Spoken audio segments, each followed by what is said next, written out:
Welcome to the Salmon Runs YouTube. Enjoy the video. In this video, I will explain how to use a top-down washing machine.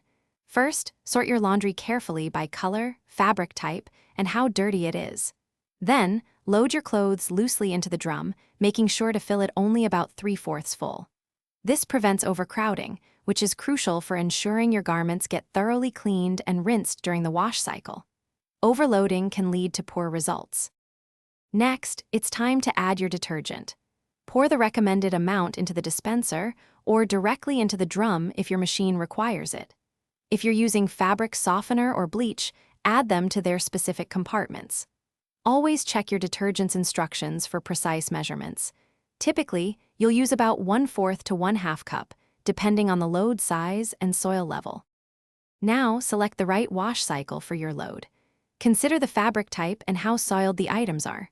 For most clothes, a cold water wash is best, while warm water suits moderately dirty items and hot water is ideal for heavily soiled whites. Choose your spin speed. Higher speeds extract more water but can cause more wrinkles, especially for delicate fabrics. Finally, close the lid securely before pressing the Start button to begin the wash cycle. Once the machine finishes, remove your clothes promptly. This simple step is important to prevent wrinkles from setting in and to avoid any musty odors or mildew from developing. Enjoy your freshly cleaned laundry. Thanks for watching. Consider subscribing if we helped you.